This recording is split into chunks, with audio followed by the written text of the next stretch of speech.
Hello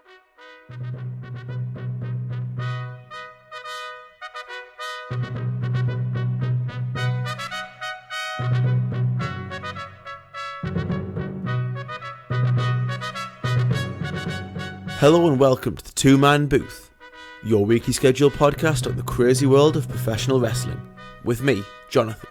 And me, Adam, and we will start this week as we always do with the news. And I think the first thing we need to talk about this week is the fact that GCW have announced that this September at Bloodsport, Josh Barnett will take on Jon Moxley in what can only be described as an interesting bout. I mean, the Bloodsport shows are all very sort of shoot style. We watched the Bloodsport show from Mania weekend. We did, we loved it as well. We thought it was great, didn't we? I loved the Misu Barnett fight. Yes. What was the one that I really liked? Hideki Suzuki's fight was good as well. Was that the one that I liked, though? There was one that I particularly loved. There was three we really liked on the show. Gresham was on it, wasn't he? Yeah. Yeah. There was a few. There was quite a few that I thought were really, really good on that. So, yeah. But it'll be interesting to see how Moxley works that style. I can't imagine it. Like, I don't know if he has a background in anything. I don't think so. Not so far as I'm aware. You tend to need some form of background, or at least experience in something in order to do that style. Like, if you've done like jiu-jitsu a few times, you can kind of remember core techniques that you can use. Or if you've done boxing, you can do well in the stand-up, but then you're exposed on the ground. But that's okay because that's all part of a shoot-style story. It's okay to be either, suck at stand-up or suck on the ground as long as you don't suck at both. That is okay. I'll be interested to see what he's like working the style. Yeah, it's just I think the thing that makes it stand out to me is just how much of a styles clash it actually is. Yeah, massive. The idea of Barnett versus Moxley is not a match that comes to mind for me. And obviously when Misu and Barnett was announced, I thought that could be great. But this one just makes me think, what the hell is that even going to look like? It could be very interesting. It could it's one of those where it could be very, very good, or it could be dreadful. But it really depends what style they go for. Average. They may go for a different style. Yeah, all the Bloodsport shows, though, everything tends to be shoot style. Yeah. Like hybrid wrestling is it seems to be being called more like hybrid wrestling now. It does seem to be getting bigger and bigger, and there does seem to be it's not huge or anything, but there is a growing market for it. It's experiencing a bit of a resurgence at the minute, which I'm very much in support of. And the only other bit of news we've got to talk about is Seth Rollins and his big mouth, essentially. Yeah, Seth's been talking again. He really needs to stop doing this. I just think that Seth being the spokesperson for WWE is not a good idea. So it was basically, to give you the background of the story, it was essentially, I think it was a SummerSlam conference call, and I believe somebody at said conference call asked him about AEW, and then he, and I don't want to get political or anything here, but he, as a multi-millionaire, I can only assume, given the contract he's probably on, sits there and goes, well, Ambrose used to be my brother, but now he's working for this other company and trying to take food off my table. Like, that was the bit that really offended me, because I'm sitting here going, there's people in this world who can't afford to feed themselves or the family. But a multi-millionaire. But you're daring to say somebody's trying to take food off my table. Yeah, it's hypocritical. Like, if he sadly sort of retired tomorrow, and I don't want that because I love Seth Rollins, but if he decided to walk away from the business, he's made for the rest of his life. Totally he's not going to have to worry about not being able to feed his family. No, it comes across as very, very out of touch, doesn't it? Yeah, massively so. I just find this when Rollins was working for Ring of Honor, was he taking food off of the table of anyone in WWE? No, trying to make a living for himself, and it just makes him come across as petty and out of touch. And if he's wanting to wreck his friendship with Ambrose, he's very much doing it. Well, if I was Ambrose, my friendship would have changed towards him. But you know what kind of stands out in this to me is there's two sides to a performer. I think in terms of being a top guy in WWE.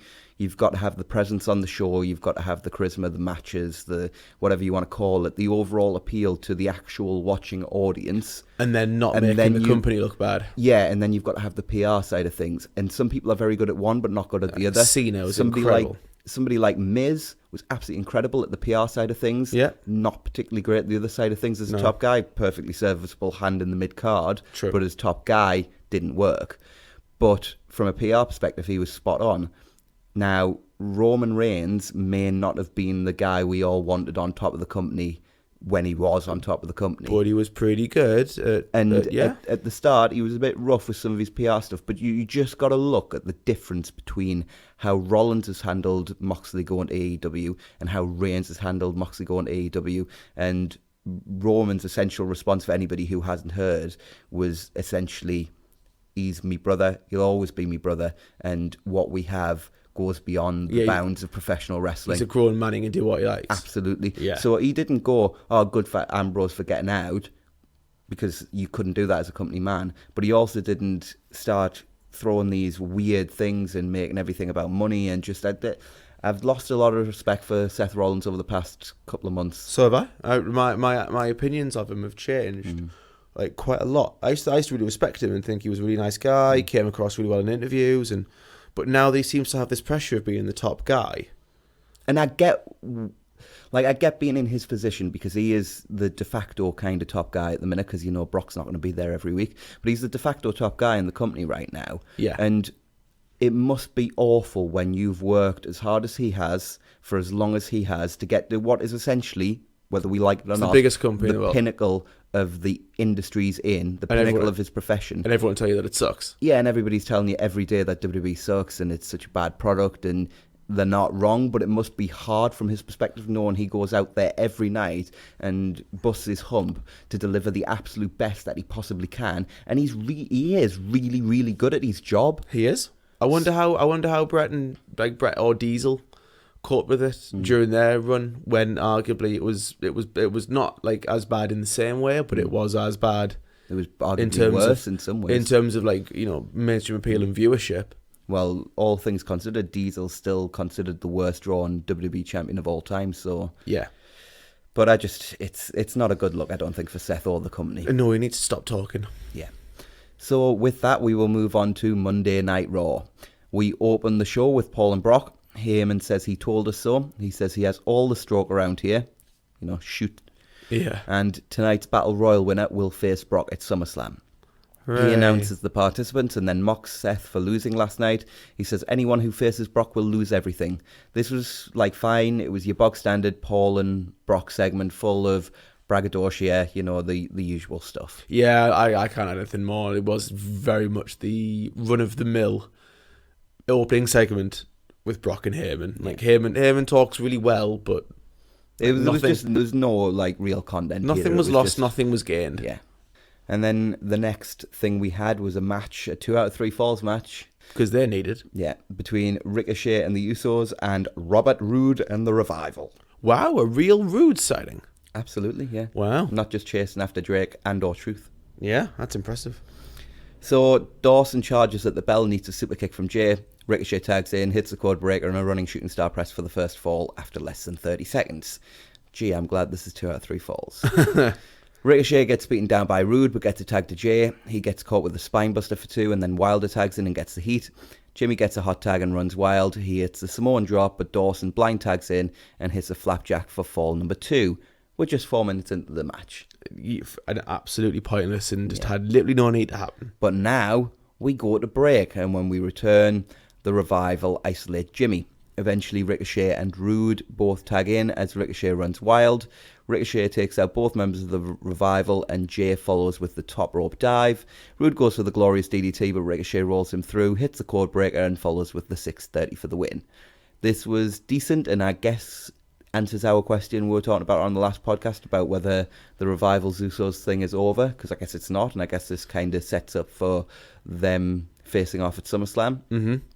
Post-match, the club come down and Ricochet takes out AJ with the Tope Suicida. This leads to a huge brawl with the club, the Usos and the Revival. Roode cuts the Usos off as they go for a double Tope, leading to the Revival hitting Shatter Machine. Ricochet then takes out all 3, but then AJ flies in with a phenomenal forearm as Ricochet takes the greatest bump ever seen for that move.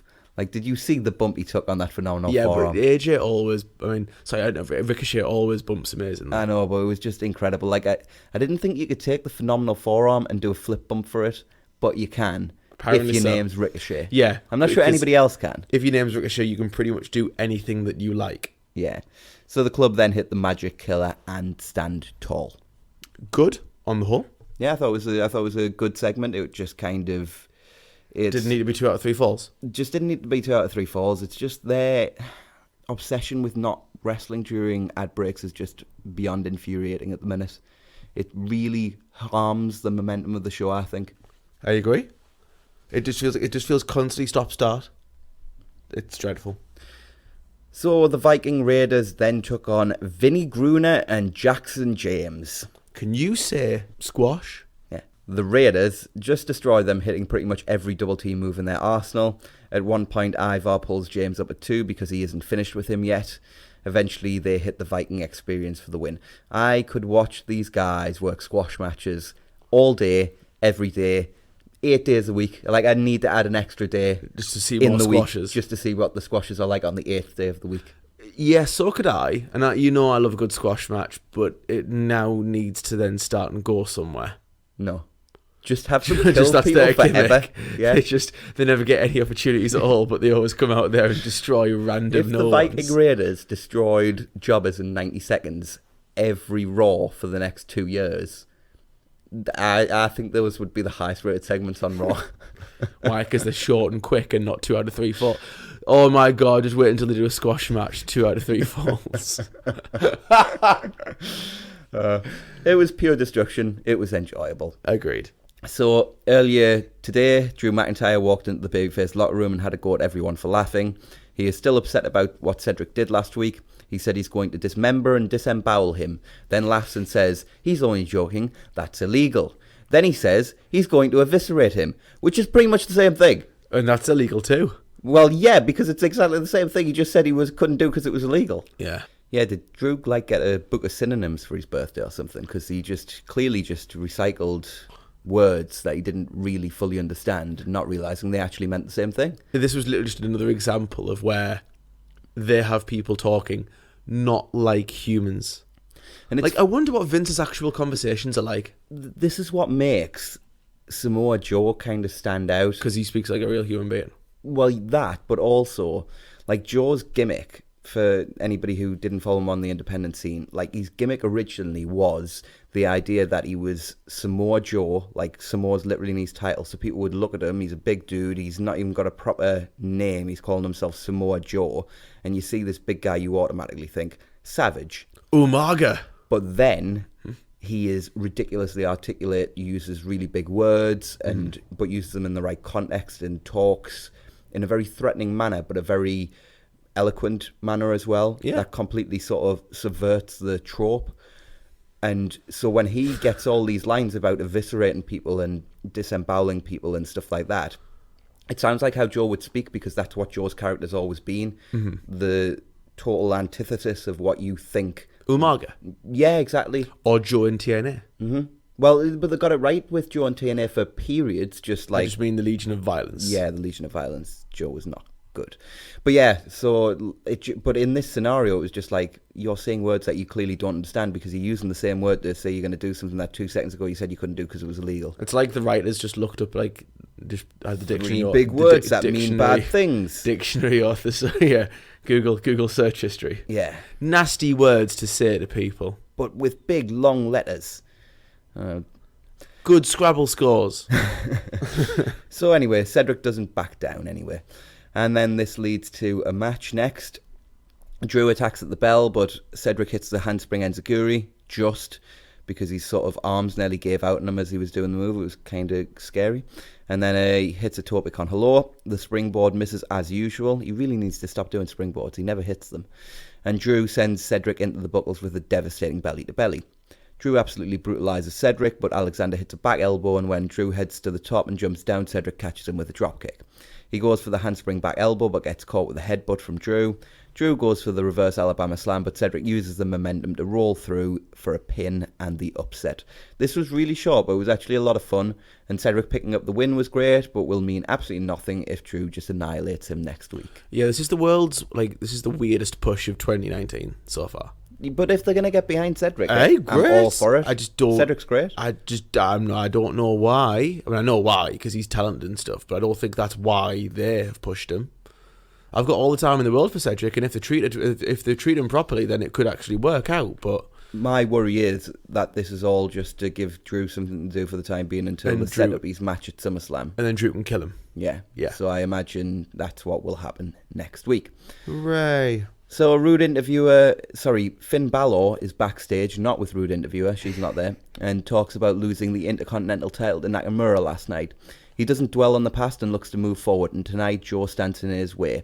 He doesn't care how he will get past Joe, but he will get past him to move forward.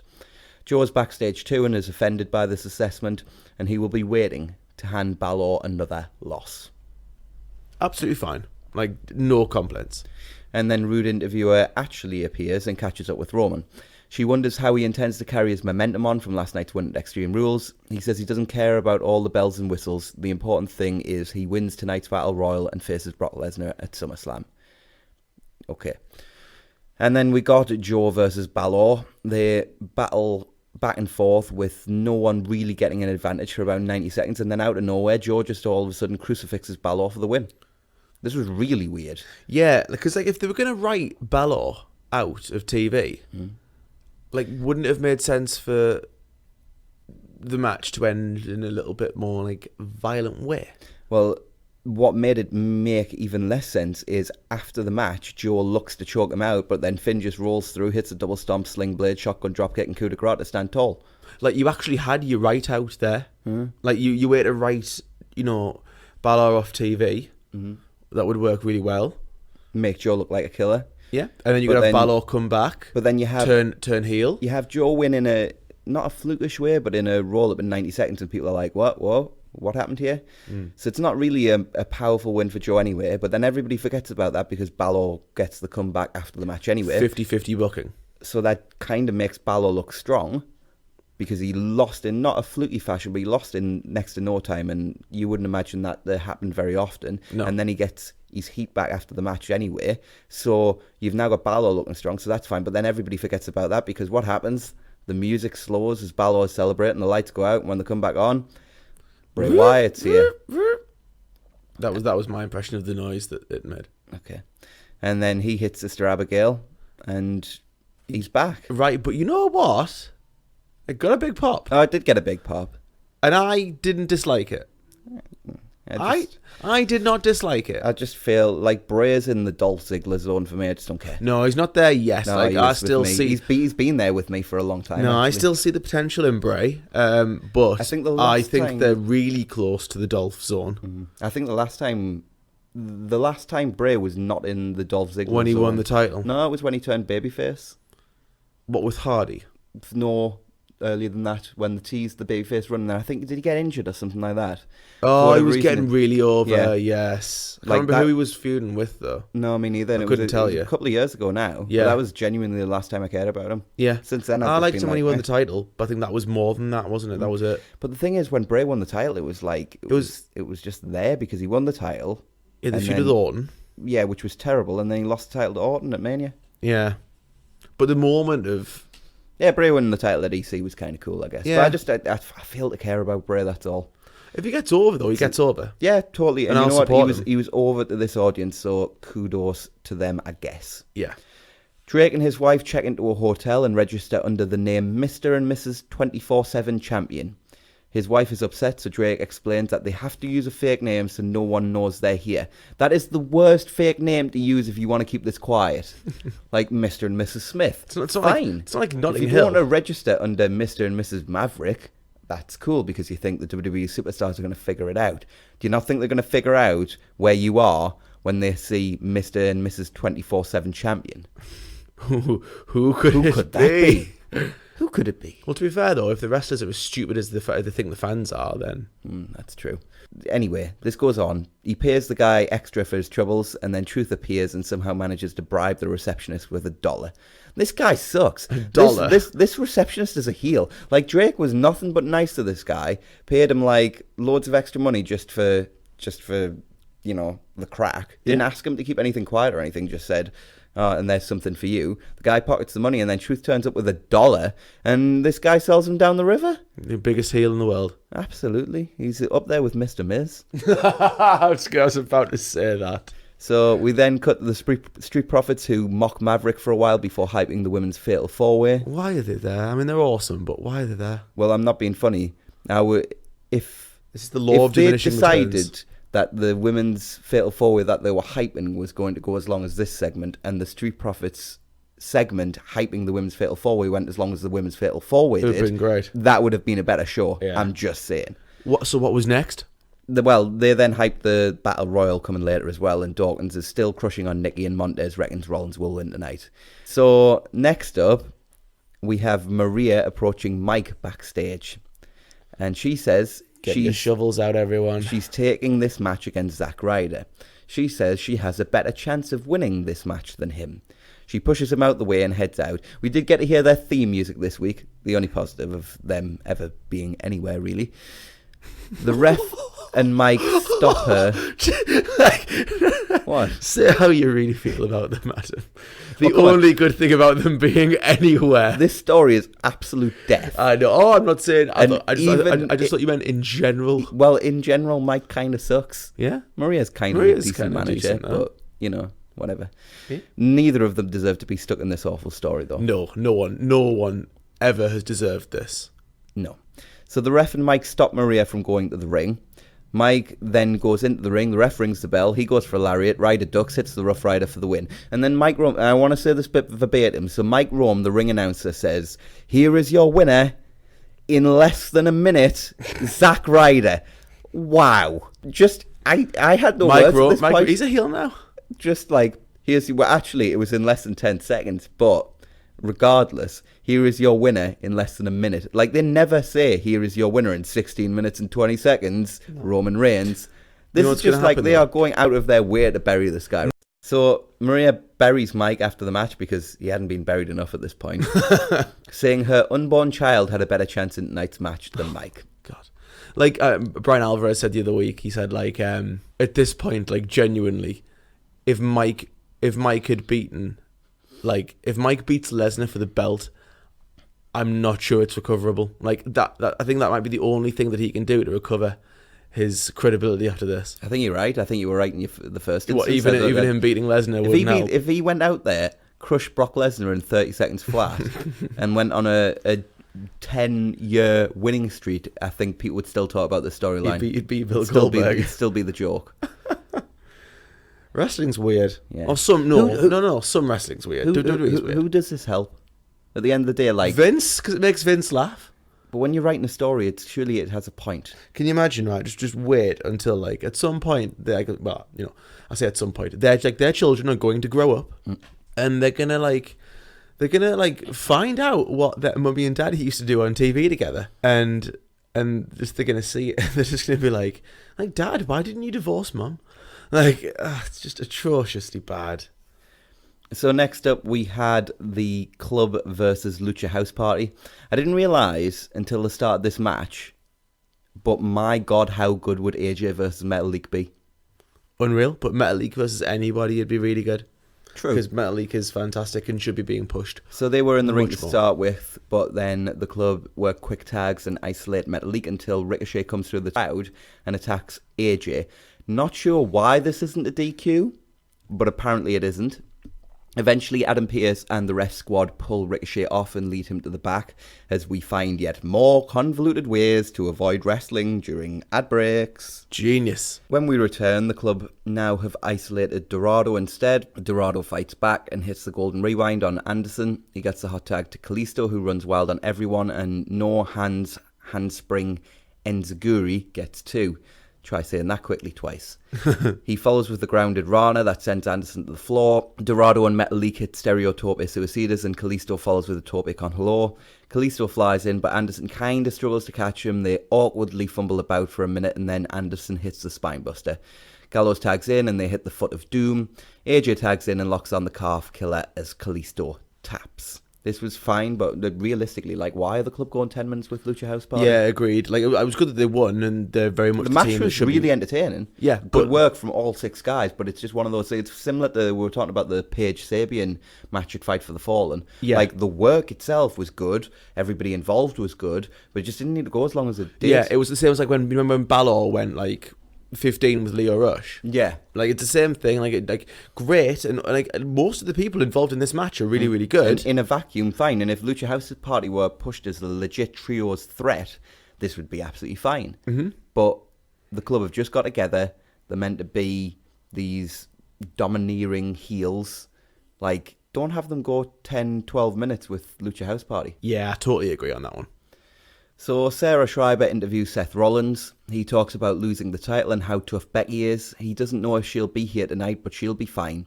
He says Corbin found out what happens when you get in his way. And then next up we have the aforementioned Fatal 4-Way Elimination match. The winner becomes number one contender for Becky Lynch's title, and Becky comes out to watch the match. Poor Becky. Clearly her and Seth aren't speaking for some reason. yeah, but also Becky... I think there was literally 3 minutes between Seth saying, don't know whether she'll be here tonight, to Becky just walking out on the stage. Yeah. Also, Becky came out to watch this match. Poor Becky. Poor everybody who had to watch this match. This was awful. It was very long and very bad. Yeah. And very good. Bad. Not good. I'm going to be really upfront with you guys here. I don't have a lot written down for this because most of my notes I had to delete because it was just general expletives about how bad the match was. So Did it need to be elimination also? Oh God, no! It didn't need to be elimination. Just do a fatal 4-way and have the first one and get a win. Or even if you're going to do elimination, even then it didn't need to be this long. Why? No, it definitely you could have eliminated Carmella in a couple of minutes, Alexa in 4, and then have it down to the last 2, and then have the winner win in about 10 minutes. That would be fine. I wouldn't be offended by that at all. No, not at all. But as it was, they just went absolutely forever, and it didn't need to happen. Anyway, Bliss cradled and eliminated Carmella relatively early. They went for ages, working sort of a triple threat style match. They went to a break, they came back, the match was still going on. Mercilessly. Yeah. Natalya got a nice Romero special at one point. But it was nice. The excitement with which you just said that, it was just Natalya got a nice Romero special at one point. She did. Yeah, it was highlights. So Naomi tripped up Alexa, kicked Natalya, but then Natalya cradled Naomi for the pin. Then we went to another break, and Nikki got the mic and yelled at the crowd. And sort of looked at Becky funny and made acting here was awful. In comparison to the match, it was probably Oscar winning, but acting was not good. And then we work into a really pretty boring final segment, and then Nikki sort of gets in the way of Natalya and gets taken out, and then Natalya taps Bliss to the sharpshooter, and finally it was over. 26 minutes, whatever it went. It was just about 26 minutes too long. I think, yeah. It was bad. If it was 25 minutes, it was 26 minutes too long. Yeah. Should have went for -1 minute. Yeah. This was I don't want to overstate this because... One of the worst matches on Raw. It was one of the worst matches I've seen in a long time. And the crowd turned on it massively. Oh, yeah. We got CM Punk chants, I think. Did we get AEW chants? I think there was. Was there? But we got this. I think we got This Is Awful, didn't we? This Is Awful. Boring. Yeah. And you know what? Last week when this match happened, Alexa certainly, and I think one of the other women maybe Naomi, one of the other women in the match, took to Twitter to kind of say that it wasn't fair they got this reaction. And I get the feeling that what they were inferring was, for so long, the WWE Universe has asked for the women's wrestlers to be given a chance, and kind of saying that these fans had turned on them just because they were women. And me and you, two of the least sexist people alive, if this had been 4 men having this match, I would have given it equally as bad a review, because to me, I don't care whether match is a bad wrestling match. It doesn't matter whether it's women, men, what nationality you are, whatever different, however you want to label people and differentiate them. I don't care what they look like or are. If they can have a good match, great. If they can't, that sucks. Same. This match was horrendous. It was awful. It was one of the worst matches of the year. I don't think it was the one. It wasn't all time bad. It wasn't all time bad. The one thing I was looking at going was this was worse than Rollins Corbin at Stomping Grounds, and that was a bad match. Yeah, it was. But Different I looked at it reasons, and though. went, this wasn't as bad as, do you remember the infamous tag match in like the early 2000s, the Jackie Gator tag match? Yeah, it wasn't that with bad. Chris Nowinski and Bradshaw was involved, and Trish, I think. Yes. They were the 4 people involved. Yeah. That was worse than this. Obviously, the infamous -5 stars Jenna Maraska Sharmell match was worse than this. What company was that from? TNA. Whoa, no. Yeah, true story. I used to love Brian and Vinny's old... the Victory Road 2009 review is my favourite podcast of all time. Some of their old TNA pay-per-view reviews are amazing. And it is incredibly funny. But that show was hilarious. bad. But this wasn't that bad. But There is one, man, I know I'm going off tangent here. There is one where Alvarez actually emails the pay-per-view company. I think it was Destination X 2009. I'm sure it's the one before Victory Road, because he was like, I can't even do it. Like, I'm sure he said something to the effect of, last month I actually phoned them to try and get a refund because the show was that bad, and this month's show was worse. Yeah, he actually he emails them and asks for his money back. Yeah, because I can't remember who it was that was hosting that dross, but he actually asks them for his money back because the show was so. He's like, I paid for this. Anyway, let's it's like having the network now. Let's move on from that match, because that match was awful, bad. So after the match, Natty and Becky cut a promo. Mm-hmm. Becky said she likes Natalya, but they won't be friends when they face off, and Natalya needs to step up. And she kind of says that she does better in war than in love. And Natty then says she must not be a very good lover. And then a word I can't say on this podcast. And then she says she'll rip her hair out and pull the horseshoe out of her backside. So right, so there were two clear thoughts about this. I liked this. I did. I know what you're going to reference, because you. We talked about it on the last podcast when we were talking about how people don't talk about how people actually talk. So Natalya cutting this promo for you, it didn't sound like something Natalya would say. For me, I thought she delivered it fine, and I actually enjoyed it. I totally agree. I think she delivered the line really, really well. The problem is that for me, right, it's not coherent and consistent with Natalya's character that I've grown to know over the years. Now, if this is a change and a sort of a switch in Natalya's character, then fine, I will look back in a couple of weeks and go, you know what, they've had Natalya be a little bit more gritty and a bit more edgy. Fine, really good promo.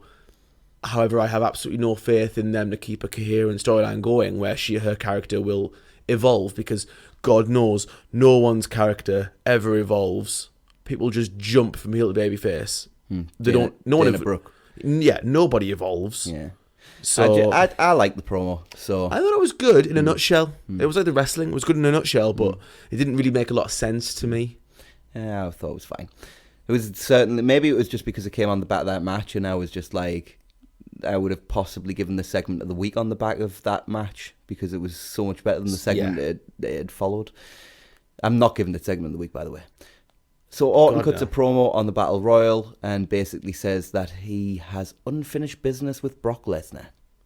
You know, from Brock elbowing him in the face. Legit. Yep. So then we got Miz TV with Dolph. This was bad as well. Ziggler says he has problems and asks about the rumours about the Miz. He says Miz is a company yes man, and that he's just happy to be here and doesn't care about proving people wrong. He says Miz was not on last night's pay-per-view, and Miz mocks him for losing to KO in such quick fashion. Ziggler just says Miz is a walking gimmick, and he says Miz is everything he hated and everything that is wrong with the business.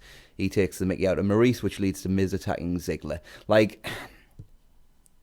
I've not got a lot to add here, I'll be honest. We talk about the Dolph Ziggler effect.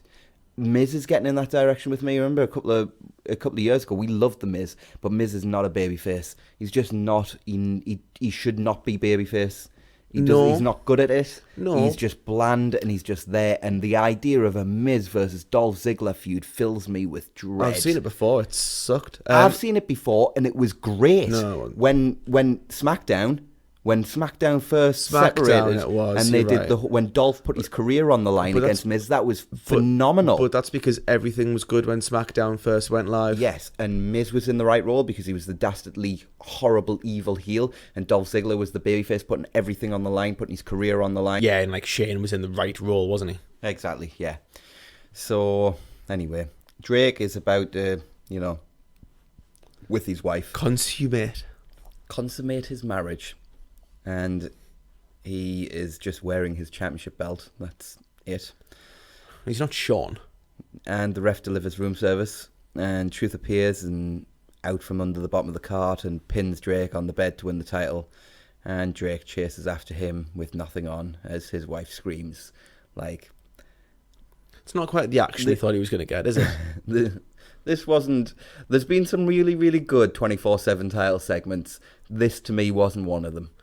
No, but it wasn't, like, atrocious. It wasn't bad. It was just like, whatever. I know. It was fast-forward material to me. They're just so much more hit and miss on their humour than they used to be. Like, the hardcore stuff, like, not all of it used to hit. There was misses with that as well. But there was some really, great ones. And I don't think we've had any really great ones. I think the best one that we've had was actually the one that was on the airplane. Yeah. That was the best one, and that wasn't even on TV. True. So then we had our main event, which was the number one contenders Battle Royal. They basically had a regular Battle Royal condensed in about 8 minutes, and it kind of made it better because there was less everybody kind of lying around in corners and stuff like that. Mm-hmm. So Cesaro ran wild and just uppercutted everything that moved for a while, and he hit the swing on Rey, and then almost eliminated him. He then attacked Big E, but Lashley eliminated Cesaro, which did not make me happy. Rey attacked Lashley and hit a missile dropkick, and then Braun eliminated Lashley. He and Big E came face to face, and Big E hit the big ending, and then walked straight into an RKO, and Sammy tossed Big E. Sammy then got RKO'd, and then 619'd, and then he got thrown out, and then Reigns got RKO'd. Corbin then tossed Rey, and Braun attacked, but then there was a drive-by from Reigns. Rollins tossed Corbin, Braun attacked, ran wild on Reigns, and Rollins sort of both at the same time, and then Reigns accidentally speared Rollins. Reigns grabbed Braun, and Rollins dumped both of them. Orton was still in, and he snuck in and almost dumped Rollins. They traded strikes. Orton hit the draping DDT, and then sort of he talked crap to Brock, who was at ringside. He set up for the RKO, but Rollins cut him off, hit the blackout, and then sent Orton over the top for the win. This was as good a Battle Royal as you'll probably see because it eliminated all the rubbish you usually get during Battle Royals. Agreed. And then post-match, Heyman says that Rollins will be beaten, victimised and conquered at SummerSlam. And Rollins just basically tells him to shut up and tells Brock that he will fight anyone to get to him. And he's done that. SummerSlam will look like Mania when he stomps him into the mat and wins back the Universal Championship. By cheating. Well, he didn't say that bit. No. This was fine. Yeah. Raw sucked. Yeah, Raw did suck. Massively. Not a good show this week. No, boring, bland, dull. Again, you know what? Much the same. It does very much look like the one good one that we saw was the aberration. Was the mere bump in the road in the consistent, flat-running stream of utter drivel and dross that Raw's been this year. So, all year. Raw drew an average of 2.53 million viewers, up 4.3% from last week's 2.352, and the third biggest audience for the show since April. That doesn't mean a lot, though. It doesn't mean a lot, but it's still kind of just like, how? But again, remember, like when you're drawing more people to watch something that's bad, boring. That's not a good thing. If I drew, like if Nitro had drawn loads of people in like 2000.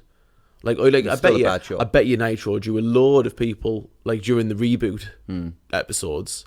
I don't know. But at the same time, like really, like would you have then stuck? No, would you then stuck around? Probably not. Do you know what I mean? What was weird about this show is the first hour drew 2.38 million viewers, and the second hour drew 2.50 million viewers. So they actually went up, and then the final hour drew 2.48 million viewers. So only just down from the hour 2 and bigger than hour 1. So for the first time in what feels like forever, hour 3 was a bigger draw than hour 1.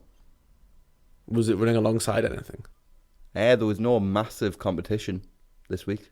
Just the usual stuff, Love Island, Ninja Warrior, all that kind of stuff. Weird. Yeah. So just a bit of a bizarre one on that. Not sure why the show did so well in the way it did, but a good rating for WWE, and you know what? They need them at the minute, so all the power to them. So with that, we will move on to SmackDown Live.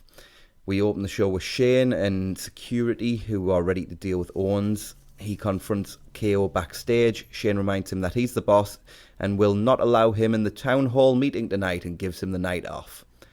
So Shane then gets his special introduction and says Owens has the night off and is banned from the building. He will hear what the roster has to say tonight, and he asks if anybody's got anything to say, and nobody does, apart from Roman. He says Shane doesn't get it because no one respects him, and he then tells him to kiss his backside, and he leaves. Yep. Good for Roman, because everybody else was looking like a geek, just like, oh no, can't say anything to Shane, he's big bad Shane. No. I know. Charlotte is next. Oh, it's just bad. And then says she can't believe what Reigns said and thanks Shane. She's sick that Owens took advantage of him, and Liv calls her false and asks if anything is real about her. Liv, yeah. She exists. Yeah, she exists. Charlotte asks if she works here, and Shane cuts them both off.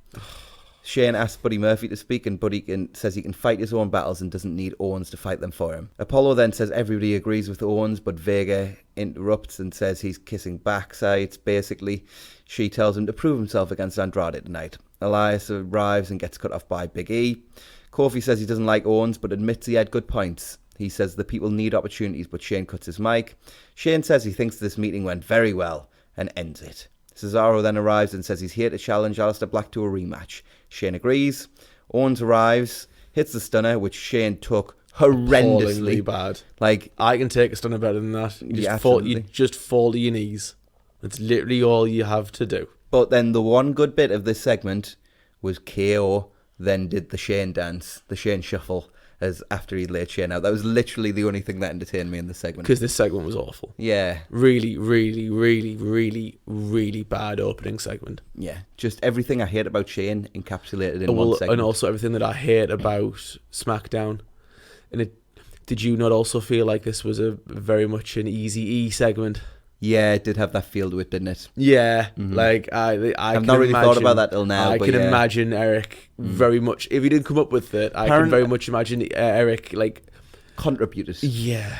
Apparently, he's been eased into the position, so he won't be sort of writing full shows for the time being. So you'll probably just see sprinklings of his influence here and there.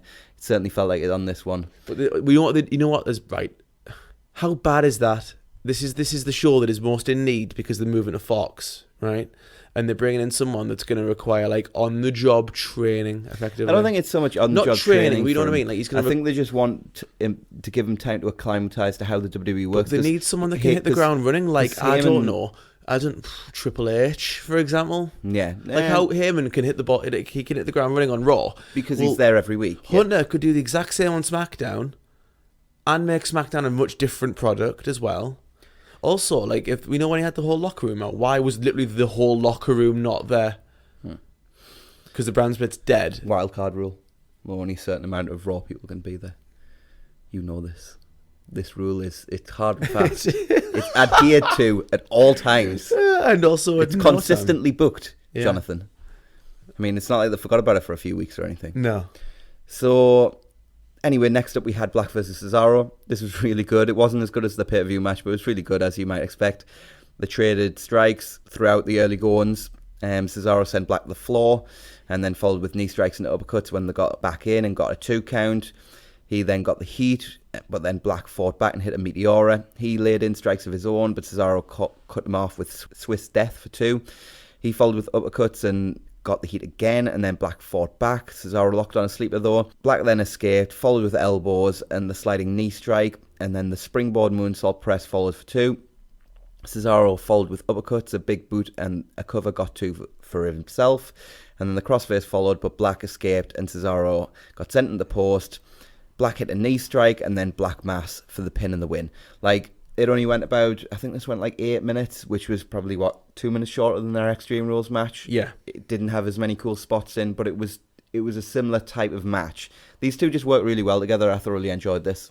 Totally agree. It was absolutely fine, and I'd like to see them do more things moving forward, to be honest. So Dolph wants to face KO in the main event night, the one they promised, I believe it was last week, and Shane agrees.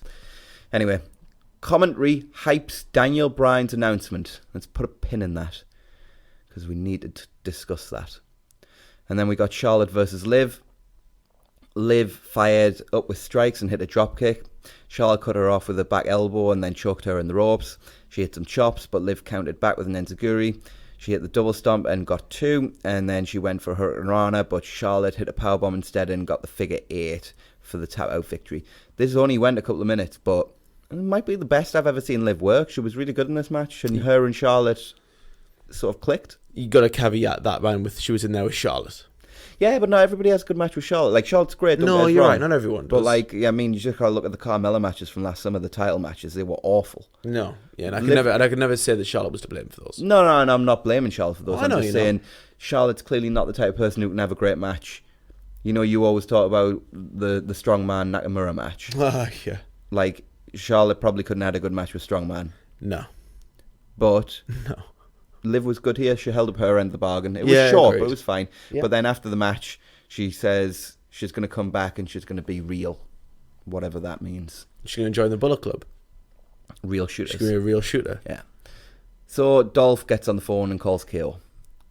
And then we got a tag match between Ember Moon and Bayley and Mandy Rose and Sonya Deville. Not a great deal happened here. Ember hit a dropkick, some knee strikes and an enziguri, and then a clothesline. And Bayley hit the Bayley to belly. And then Ember hit the Eclipse for the pin and the win.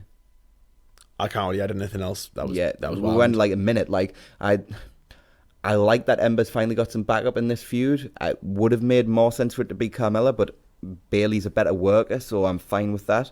But I'm just surprised to beat Mandy and Sonya in such quick fashion. Like they're a good act. They're a good part of the show. They've been treated fairly well. Exactly. So it makes sense when you realise what they're going for after the match, because Bayley basically cuts a promo saying she wants to elevate the division and says she wants to face Ember next. So clearly it was a thing where those two tagged together, look really, really strong, respect. And then show respect after the match. Ember agreed to the match, and then you get hyped up for the match. But if that's the case, you could have used somebody other than Sonya and Mandy. Yeah, I totally agree. Anyway, Nakamura's backstage and says he's free to rain down chaos on SmackDown. I can't help but think that was not a coincidence. Chaos. Awesome. Yeah, and then Ali appears and congratulates Shinsuke. Now, I was disappointed we weren't going to be getting Shinsuke and Balor going forward, but Shinsuke and Ali, I am so down for that. That'll be awesome. So New Day are out next. They're happy. Kofi praises the New Day as tag team champions, and then they dance. And Big E needlessly mocks Bryan's upcoming announcement, and he says he accepts the rematch for the tag titles, kind of insinuating that's what that was going to be. Bryan and Rowan arrive and then leave, and then they came back and they left again, and then they came back, and Bryan dropped the mic and left again. Like, what was the point in this? You tease this big announcement. You know how frustrated I was with this segment? I have forgotten the most important thing. I've not wrote down what metal t-shirt Rowan was wearing this week, and I can't remember off the top of my head. Okay, but that's how frustrated they made me. This is bait and switch. Yes, but it's bait and switch with Daniel Bryan. This was basically, as well, the main reason why anyone would have watched, because this was the main thing they promoted. We will get to the viewership in a minute. But the main reason that you would have watched SmackDown this week, because they pushed it so hard. Mm-hmm. I was just like, because I think this whole thing is like he's trying to elevate things and he's trying to make things more important. I was getting really interested. It was bad. It was bad. Is there going to be an announcement? Well, as well, like they've not advertised anything for SmackDown this week, so I guess not. I guess that's it. Just like you say, a bait and switch. That's all it was. Anyway, Samoa Joe tips up and says he's in the mood for a championship opportunity and wants a rematch with Kofi. Elias arrives and says Joe had his chance and claims he's ready for a WWE title match. No. That made me laugh so much. I love Elias, but no. And Randy Orton then arrives and he wants a shot too. You know what? That'll be fine, actually. Kofi and Orton at SummerSlam. Stupid. But Kofi and Orton at SummerSlam. What I mean is, there's lots of backstory that can play into, so it could be quite cool. With a Big E heel turn at the end, would be more than happy with, because Orton could start and point out all the flaws and things like that, and that could work into it, and I'd be a big fan of that. So Elias proposes a 6-man tag. New Day accepts, but Orton's like, nah, I'm good, and he leaves. But Kofi mocks him for this and says he's gone limp, which makes Randy angry. So we then have the and you don't want to see Randy when he's angry. So we then have the 6-man tag. Elias and Kofi began. Kofi took control. He hit the running knees for 2 on Joe. And then Xavier tagged in. We get a load of double teams with New Day. Joe then fires back. And Elias tags in. But Big E takes control again. Xavier tags back in and they double team Elias. Woods hits the honor roll for 2. Orton pulls Xavier down by his hair and Elias follows with strikes. The running back elbow falls for 2. Orton suplexes Xavier onto the announce table, and this allows the heels to get the heat. Eventually, Xavier gets a tag to Kofi, and Orton joins him. Kofi runs wild, hits the boom drop, and sets up for Trouble in Paradise. But Orton counters it, Kofi counters back, and they trade counters until Kofi hits the top row crossbody for 2. Joe then gets sent to the outside, and Xavier follows with a Tope Con Hello, but Joe fights back and chokes him out on the floor as Elias takes out Big E. There's then a Trouble in Paradise on Elias, and Kofi gets hit with the RKO by Orton, which gets the pin on him and likely sets up Orton, as we mentioned, as Kofi's SummerSlam challenger. Good. Which will be fine. Good, solid booking, fine with that. Good. So we see Carmella backstage. She's looking for Truth. He's in a washing machine. He got stuck, and Carmella frees him and then proposes he wear a costume to hide at Comic-Con. Truth says not to call him a con because he did his time. That line made me laugh. That's fine. Yeah. I thought this was a fine segment. Yeah, it was. Yeah. So the Iconics versus the Kabuki Warriors was next for the SmackDown Women's Tag Titles. Yes, those do exist. What? I know. So Asuka hits a code breaker and they double team, but the champions cut off Asuka and cover her for 2. Asuka fires back with kicks. Billy rolls to the outside and the champions take the count out to retain. Just like... Why? They have just buried this whole division. It is atrociously bad now. It's dead on arrival at the minute. It's so bad. After the match, the Kabuki Warriors attack and lay out Peyton with the insane elbow drop. Okay. Why? I mean, just why? And then we had Andrade versus Apollo. Can you believe that Sasha and Bayley dropped the belts for this, by the way? Yeah. And we were quite happy about that because we thought the Iconics could be fun. And some of the stuff they've done on WWE.com and YouTube has actually been quite good. But Sasha and Bayley dropped the belts for this. Yeah.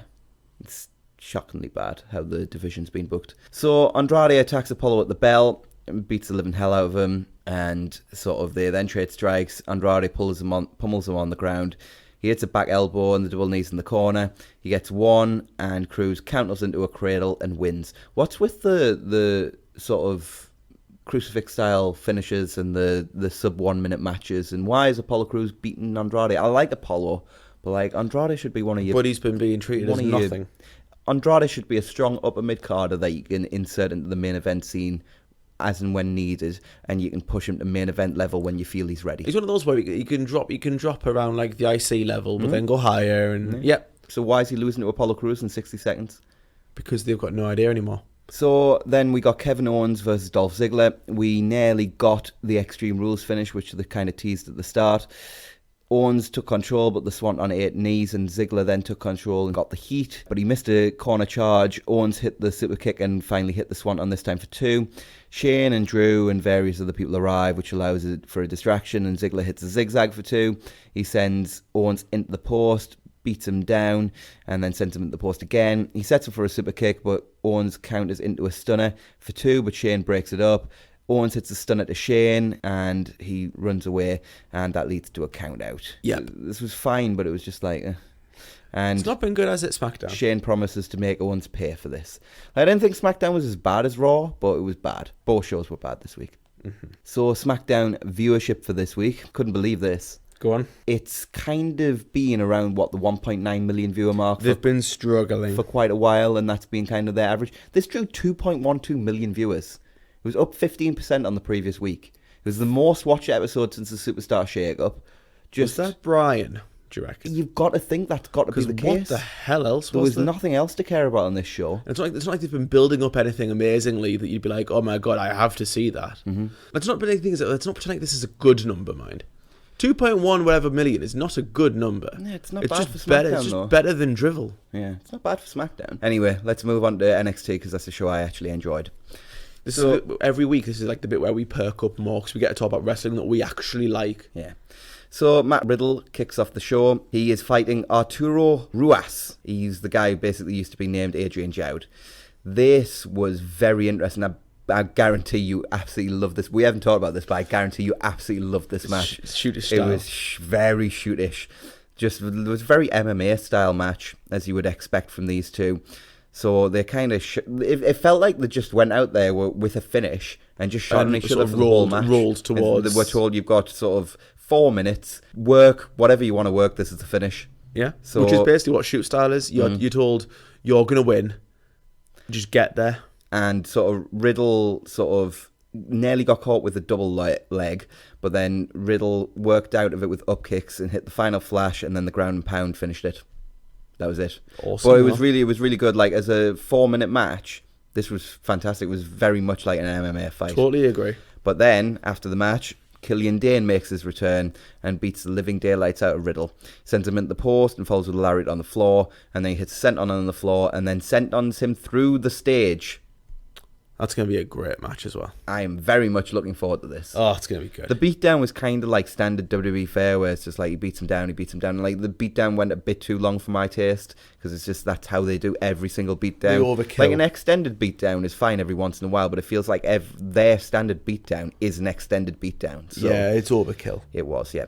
But at the same time, this will be a great match. And it's good for Killian Dane as well. I'm really glad for him to get back to NXT and get back to relevancy and rebuild his career. And Riddle versus Dane will be great. Can everyone just go back to NXT?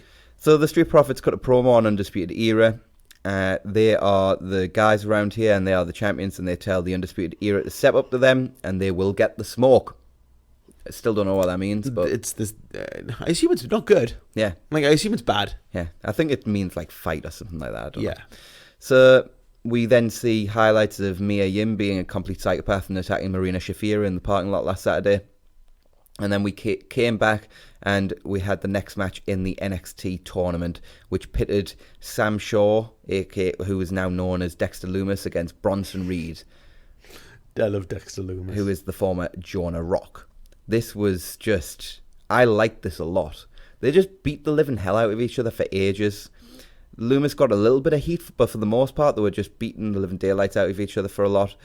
And eventually, Bronson Reed fought past the heat, hit a power slam, mowed him down, and hit the senton for 2. Dexter did fight back for a little bit and hit a belly to back suplex and then a leg drop for 2. But then when he headed up top, he missed the swanton. Bronson hit a slam, dropped the straps and headed up top, and the big splash finished things. This was like, I really enjoyed this. I thought, compared to the ACH match from the previous show, this was a marked improvement. Yeah, I very much agree, actually. I am looking forward to seeing where they both go next as well. Yeah, definitely Jonah Rock. Jonah Rock's going to be incredible. So Tyler Breeze is then interviewed about his loss to Roderick Strong, and the Forgotten Sons tip up to sort of harass them. Breeze says he's seen it all and kind of blows them off, but maybe he needs some help. I wonder where that's going. Just saying. Fandango. You didn't say it properly. Sorry, I tried to halfway through. Got to emphasise it more. Fandango. Better, much better. Thank you. Working on it. And then we had Kushida versus Apollo Crews. This was really good. Like, is this the best Apollo Crews has been since the last time Apollo Crews was in NXT? In NXT, yeah, of course. Yeah. Because he's been given a bit of time and he's been, like, received well by a crowd. Like, I remember the first time Apollo debuted in WWE and he just got crickets. So they work back and forth early. Eventually, Crews kind of isolates things, but then Kushida gets on top and kind of starts working over the arm. But Apollo battles back and cuts him off with a pop-up gutbuster. He hits a delayed suplex and then gets 2. He then maintains control, but Kushida picks up the pace and fires back with strikes and kicks to the arm. He hits the handspring elbow and then the cartwheel dropkick, and then an enziguri and a tornado DDT for 2. Goes for the hanging armbar, but Crews counters and hits the big boot for 2. The German follows, and then a second and a third before the standing shooting star press gets 2. He goes for the gorilla press slam, but Kushida hits the flatliner to the buckles instead, and Apollo counters the springboard Hurricane Rana into a sunset flip for 2. He hits an enziguri and heads up top, and then Kushida follows. They battle up top, and then Kushida hits the flying armbar into the Sakuraba lock for the win. I thoroughly enjoyed this. This was absolutely fantastic. Very much agree. Yeah. And then Kathy Kelly spoke to Keith Lee about his tenure in NXT so far. He thinks about his progress after a year, and he's had a lot of starts and stops and now wants an opportunity. Guys have been given chances he hasn't, like the Breakout Tournament, which he isn't part of. He talks about Damian Priest being the name everyone's talking about, so maybe he needs to change the narrative next week when they face off. So that should be good. Keith Lee versus Damian Priest, 2 big dudes just going at it. And then Adam Cole arrives and says he's been on his championship tour, showing all of you morons what a real champion is. He talks about an undisputed power switch happening in NXT, and he says he will be a fighting champion and will defend tonight against this guy. And they show Johnny Gargano meeting AIW students from earlier this year, and Twan Tucker holding the NXT Championship. So Cole calls him out for a match, and Twan arrives, and Cole says he's all alone tonight, and Twan shouldn't worry.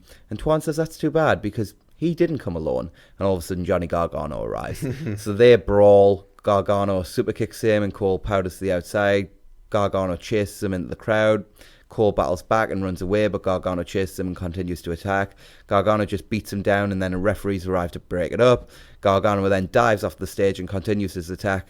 He beats Cole back into the ring and super kicks him again and locks on the Gargano escape as Cole taps. And Gargano stands tall to close the show, and this was our segment of the week. Yes. This was awesome. Totally agree. Awesome. Different as well. Like, really different. And it sort of refreshed the feud a little bit for me. Because I'd kind of thought, like, it's really lost steam. And it actually gave it a little bit of something different for me, which I'm going to hopefully like moving forward. Totally agree. I love this show. I thought it was great. Really, really good episode of 205, sorry, NXT. Yeah, getting ahead of yourself there. Yeah, good stuff. So speaking with that, we move on to 205 Live. So we opened with Akira Tozawa versus Samir Singh. This was kind of a nothing happening match. Tozawa an apron cannonball to the floor, and then he sent him back in, and we went up top. Sunil distracted him though, which allowed Samir to attack, but Tozawa then cradled him for the win. This was there. Yeah. I like Akira Tozawa a lot, but just stop with the Singhs. We're getting a feud. I don't like it. Yeah. Post-match, the Singhs attack, but get ran off by Kendrick and Tozawa as they continue to build to the tag match. But I think we're getting a feud, and I don't like it. We got part 2 of the Humberto Carrillo profile series. No, it wasn't as good. Sorry. But what was as good was the Humberto Carrillo sort of video package. Yeah. Great stuff. I love it. Mike Kanellis then comes out to face a jobber. Maria watches on from backstage, and Mike wins with the neck breaker. Total squash match. Yeah, kind of different to what's going on everywhere else. Yeah. Kanellis sort of rants post-match, and Maverick arrives. Kanellis says his contract expired 2 months ago and he could have gone anywhere, but he didn't because he wanted to become the Cruiserweight champion and kick Drake's backside. Drake tells him to take accountability for his actions and says he's not more deserving than anyone else on the roster. He mocks him for his Raw loss. Mike does the same to Drake, and Drake says he will never fight him because he's the GM. Kanellis says he forgot that since Drake has neglected his duties to chase the 24/7 title and has embarrassed the brand. Drake says he never saw Kanellis as a joke, but Kanellis tells him to go home and beg his wife for forgiveness and be a man and not back down from a fight. Mike says only a real man would get mad and actually do something. He insults Drake's wife, and Drake attacks and drop kicks Kanellis to the floor.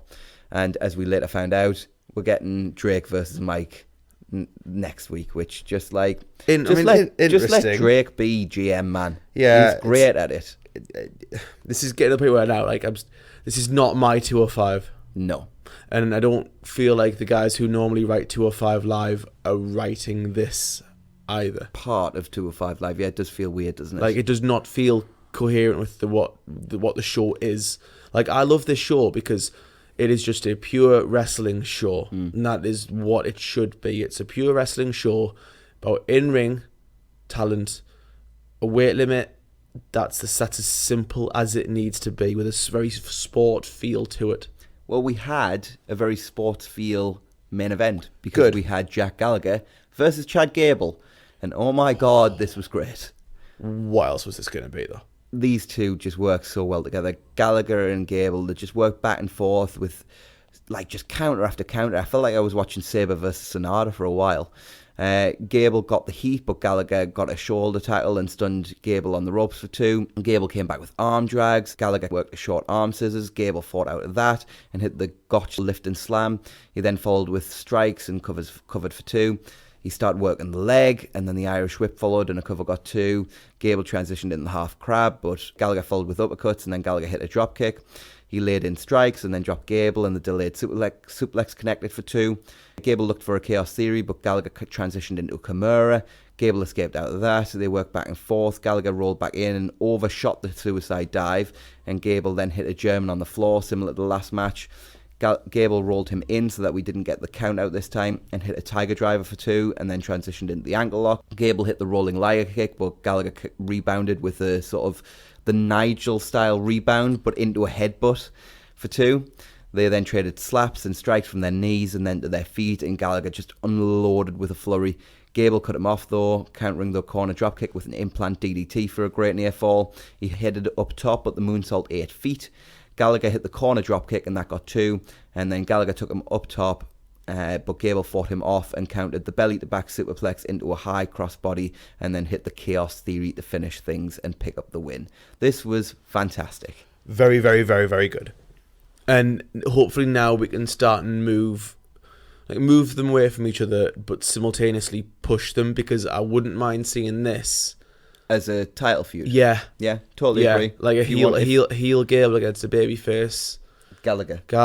I'd love that. And Gable did kind of work this as a heel, not totally. He's the more heel of the two, isn't he? Loved it. But that was 205 Live, a really great show with a weird segment. Yeah, like to be honest, not much happened until the main event, but the main event was so good that I just left thinking this was great. Yeah. Like the opposite of Raw.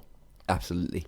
So with that, we will move on to any other business, and there is only one thing we need to talk about in any other business, and that is something you wanted to talk about, Jonathan, which is what happened on Impact this past week. It's my continuing fandom for Tessa Blanchard. So Impact are running... The fandom is strong with this one. The fandom is very strong with this one. So Impact are now running a tournament to decide who's going to be the number one contender to Brian Cage's title. Yeah, it was kind of like the CMLL tournament where they put sort of like tag partners bedfellows, yeah, essentially, yeah. So they did it was all in one night. They did a tournament, and Tessa and Sammy were the team, and they ran through all the way to the finals, and they picked up the win. So that basically means that we will now get Tessa versus Sammy at some point in the future, and that's a number one contenders match. I believe they've now announced it through the social media for a special episode of Impact, which ironically enough is being named Unbreakable, which I believe is the first Unbreakable show they've done since the famous Unbreakable. Oh God, the three-way. And I'm not saying the match is going to be that good, but they really should. It's possible for the match to be that good, but Tessa should win. Yes, like it feels like that's what they're setting up, doesn't it? I think so, and I think it's the right decision, because that then makes Sammy winning at the pay-per-view makes more sense. Yes, and I thought it made sense because I thought it was leading to another match, and then Tessa can get a win in that, and that looks like that's going to be this match. Where would their next pay-per-view be, though? It's Bound for Glory. Are we that close? That's their next pay-per-view, yeah. In that case, then yes, she should win. But can they wait that long for the title match? Well, do you know what I mean? I don't want to give away any spoilers, but they've taped a few weeks of TV from Windsor, and the match at Unbreakable hasn't taken place yet. Oh, okay. We're obviously, at least I would say, probably 5 or 6 weeks away from the match even airing. Bound for Glory's October, isn't it? Yes. Yeah. So they'd be fine then. They'll be fine for that. She should face Cage at Bound for Glory, and she should win. If Cage is still champ. Well, either way, she should beat the champion at Bound for Glory. I think Cage needs to lose the belt, because I think you need a heel for Tessa to go against. I agree. For Ultimate Sympathy. Elgin would be great, but Elgin's just lost. Tessa doesn't have to win her first title shot. She could come very close. It's an underdog story. Do a long-term you could do a long-term thing where she comes very close, but no cigar, and then she wins it at a later point. Yeah, I wouldn't mind that. But that's all we really have to talk about in any other business, so we will move on to our final segment. And our final segment for this week is talking about what the hell do you do with RAW and SmackDown? Yeah, what on earth do they do? Do you want to start off with Monday Night Raw first? Yeah, well, can I just say one thing first of all? Go on. I'd end the brand split at this point. It's nigh on pointless. I wouldn't. We'll go with your idea, but the only reason why I wouldn't is because then if you end the brand split, SmackDown becomes a lot less different, and the idea of there being two shows and the importance of it to Fox is lessened. I just think, but we'll go with it. You've got to go one of two ways. Either you've got to go with a proper brand split. I agree. Or you've got to end the brand split completely, because at the minute we've got this half-baked thing where there is a brand split, but everybody's just appearing on whatever show they want to anyway. Totally agree. So we end the brand split. Right. If I was them, I would start and build a show around the club. Yes. And I would start having the club recruit. I don't know who. That would be a massive issue for me. Who would you bring in? Who would fit? I mean, Balor's going away for a while. Balor, so obviously, I think would be one that you would bring in. Mm-hmm. Okay, but he's gone away for a while, so. But that would be fine. You can wait. The problem then is you need to think, right? Well, is there anybody else that's been in the Bullet Club that's around? No. So you've now got to think about, right? Well, who fits? Okay. With the Bullet Club mentality. Yes. It's an interesting one. I do think it could revitalise careers of people like Ziggler. Mm-hmm. I wouldn't want Ziggler associated with the club. No, but I do think it could work. You know who I would put in? Go on. Or would potentially think about putting in? Sami Zayn. Yep, Cesaro. Mm-hmm. Cesaro would be great. I could see Cesaro. Mm-hmm. There'd have to be some girls in there as well.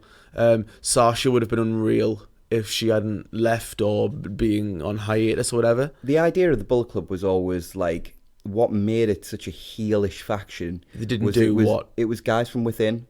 Yeah. Do you know what I mean? It was Gaijins that weren't even really looked at as Gaijins. No, because Devitt and Fale system. Yeah. Yeah.